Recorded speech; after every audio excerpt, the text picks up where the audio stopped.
Are you serious? Are you serious? The Russians have a spy ship just off the coast of Georgia. It's not illegal. They're in international waters, but just so you'll know, this Russian spy ship is currently conducting surveillance operations in the waters near the United States ballistic missile submarine base located in Georgia, according to Navy officials. Matter of fact, we're tracking the Russian surveillance ship off the East Coast, much like we are aware of all vessels approaching the United States, said the Navy Commander Bill Speaks, a Navy spokesman.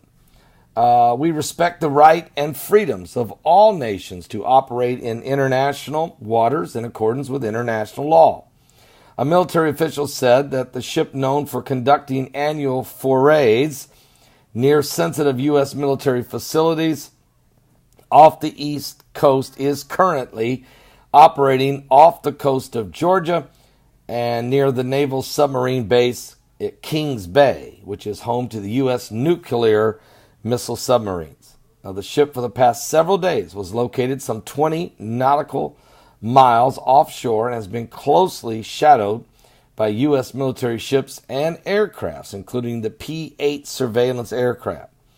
The spy operations come days after Russian President Vladimir Putin announced Moscow's deployment of new invincible nuclear weapons aimed at the United States.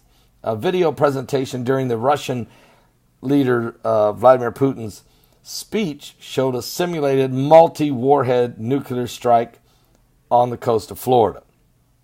Putin, in a speech in Moscow, also touted a new unmanned underwater vehicle capable of delivering a megaton-sized nuclear warhead against ports and coastal cities. Kings Bay is the location of the submarine group 10 that includes 6 nuclear-armed ballistic missile submarines, 2 guided missile submarines.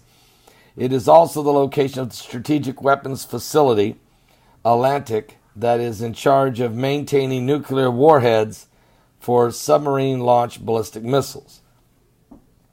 So, the Russians are just kind of hanging out. We do that to them as well. There's no use saying we don't.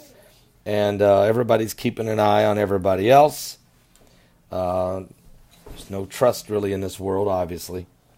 The big news, of course, President Donald Trump going to be meeting with Kim Jong-un in May. We don't know where that meeting is going to take place, but it is to talk about denuclearization of North Korea and, of course, letting North Korea become a part of the world society. And if Kim Jong-un, is he serious about playing by the rules? Well, we're going to have to wait and see how that plays out. Meanwhile, the Cold War seems to be getting chillier by the minute between the United States and Russia and other nations. We're certainly living in the times the Bible said would come, wars, rumors of wars. Nations would rise against nations and kingdom against kingdoms. We're going to stay on top of it, of course, studying the biblical prophecy. Russia does play a major role in it as it relates to the Middle East. And so we'll watch closely as this is a very prophetic year, 2018, the 70th anniversary of Israel's rebirth as a nation. And the fact that the U.S. Embassy is moving to Jerusalem on that very day is huge. And the President of the United States declaring Jerusalem the capital of Israel, and everything else that it involves with the Middle East, with the tensions that are building around and all the different nations involved in Syria, whether it be the Iranians, the Russians, the Syrians, the United States, the Turks, and ISIS, and Al-Qaeda, and the Kurds, and Al-Nusra, and everybody else. So it's just very, very, very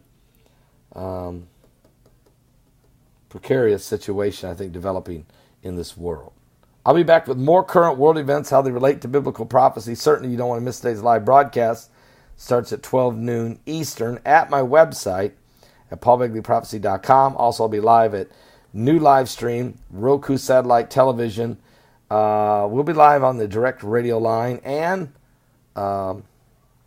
right here on YouTube. Are you serious?